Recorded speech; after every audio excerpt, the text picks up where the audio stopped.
When I first started working with women who felt silenced, I thought I understood the problem. I thought it was about relationships, about workplaces, and about clear instances of unfairness. But I quickly realised it went deeper than that. It wasn't just about being dismissed. It was about a culture that tells women, subtly or overtly, that speaking their truth comes at a cost. A personal, emotional, even a professional cost. And I see it every week in my counselling work. Women who are smart, capable, kind, but terrified to raise their voice. Women who apologise for their presence, their feelings, their insights. Women who are told that they're too much, they're too sensitive, and all they've done is speak the truth. And today I want to explore why being a difficult woman is still punished, what it costs women emotionally and physically, and how we can start shifting that culture. So what do we mean when we talk about a difficult woman? Usually it's a woman who sets boundaries, a woman who challenges a decision, a woman who refuses to compromise her values for the comfort of others. Notice that all of these things are positive traits in men. A man who asserts boundaries or challenges authority is often called confident, a leader, or strong. But a woman, she's aggressive, unreasonable, or difficult. And that double standard is cultural, historical, and insidious. And it trains women to self-censor, not because their voice is wrong, but because society's made it unsafe. I had a client, let's call her Lisa. Lisa had recently taken on a leadership role in her team, and she noticed a pattern. Her suggestions were ignored until a male colleague repeated them, at which point they were praised. And Lisa began to question herself. Was she really too assertive, too ambitious, or was there something else going on? In counselling, we unpacked it. The problem wasn't Lisa. The problem was the system, the culture that devalues women who speak up. Let's pause for a moment and reflect. Think about a time that you said something honest, maybe about a feeling, an opinion, or a boundary, and it was dismissed, minimised, or ignored. How did that feel in your body? Did your chest tighten? Did your stomach churn? Did you start apologising even though you hadn't done anything wrong? It's not just emotional discomfort. That's your nervous system responding to social threat. Our bodies are wired to keep us safe, and being dismissed or criticised triggers the same survival response as real danger. I often guide clients through this awareness. One exercise I use is simple. When a dismissal happens, pause, place a hand on your chest and take deep breaths. Recognise the discomfort in your body, acknowledge it and name it, and that small act of noticing your body and giving it permission to feel can begin to reverse the cycle of self-doubt and shame. And it's not magic, it's practice, and it takes time. I had a client, let's call her Emma. Emma had been working in a collaborative team for years, and she noticed a pattern. When she contributed ideas, people seemed to dismiss them or move on too quickly. But when her male colleagues made the same points, the room would pivot immediately. Emma began apologising for her contributions before anyone had even had a chance to respond. She thought she was too sensitive, too eager, too emotional. In counselling, we explored the invisible rules she internalised. The idea that a woman's voice must be softened, packaged and performed in a way that ensures comfort. This is a subtle form of social punishment. It teaches women to hide, to shrink, to apologise for existing, and over time it becomes a habit so ingrained you hardly notice it, until you take the courage to speak and the cost hits you all at once. So let me ask you, can you think of a moment where you softened your voice just to keep the peace? Maybe it's at work, with friends, or in your family. Hold that thought and recognise the cost of that silence, and recognise your courage in noticing it now. Another client, let's call her Rachel, shared a painful experience at a team meeting. She highlighted a serious problem that was being overlooked. Later, a colleague described her as difficult to the manager.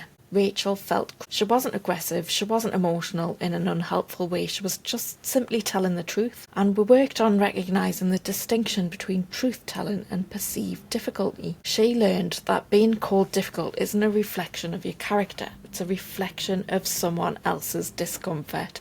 With women speaking out, and it's not always men, sometimes it's women as well. One practical way to counteract this is something I call the 3-step reclaim. So the number 1, you notice the label. When someone calls you difficult, write it down or say it quietly to yourself. This is their perception, not my truth. Number 2, check your intention. Remind yourself that your goal is honesty and clarity, not conflict. Number 3, anchor in your values. Take a deep breath and proceed with your point grounded in what matters to you. And this simple practice strengthens your resilience, your presence and your confidence, and over time it rewires your response from shame or self-doubt to clarity and calm. By now you may be noticing a pattern. Emotional suppression isn't just internal. It carries outward consequences. And when women shrink to accommodate others, the workplace, the team and even families feel the impact. And this is where the professional cost comes in, which we're going to explore next. How being difficult affects careers, opportunities and how society interprets ambition. Being told you're difficult isn't just annoying, it's damaging. It affects your self-esteem, your confidence and your senses. Yes. Being told you're difficult isn't just annoying, it's damaging. It affects your self-esteem, your confidence and your sense of safety. Women internalise these messages and will start questioning, am I too much? Should I apologise for my opinions? Is my ambition a flaw? And over time this leads to stress, anxiety and even physical symptoms. Tension headaches, insomnia, digestive issues. Is that familiar to you? The constant pressure to shrink, to soften, to perform compliance quietly has a very real cost. And it's not just personal, it ripples through workplaces, communities and families. Speaking up as a woman can sometimes cost careers. Women are disciplined socially and professionally for behaviours that men are rewarded for.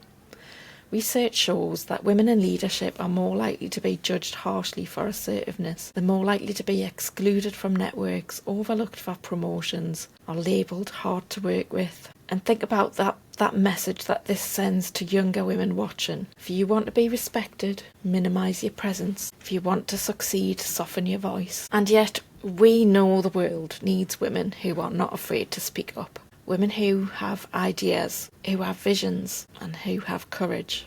Cultural conditioning tells women to be pleasant, accommodating, and nurturing. And when we step outside those boundaries, even slightly, we're punished. The cost is reinforced in subtle ways. It's the colleague that rolls their eyes. It's the friend who whispers behind your back. And it's the manager who gently suggests that you take a softer approach. Over time, these small pressures compound. Women learn to censor themselves, to apologise unnecessarily, and to hide ambition, and the world loses the benefit of their full contribution. I want to share another story from a client. We'll call her Sarah. Sarah was working in a male-dominated industry. She noticed that when she spoke directly about a problem, she was labelled emotional or difficult. But when her male colleagues said the same thing, they were praised. And that caused Sarah to doubt herself. This caused Sarah to doubt herself. She started second-guessing every sentence, every suggestion, and every boundary she set. In counselling, we worked on recognising these patterns and reclaiming her confidence. She learned to separate the feedback that mattered from the bias that was not her responsibility. So,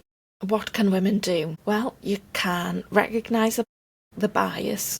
Understand that being labelled difficult often says more about the listener than about you. You can set firm boundaries. Know what you will and won't accept, professionally and personally. You can build support networks, allies, mentors or peers who see your value, and they can help you to maintain your perspective. And you can validate yourself by journaling, using reflection, or counselling can help maintain your sense of self-worth. But this isn't just an individual issue, it's systematic.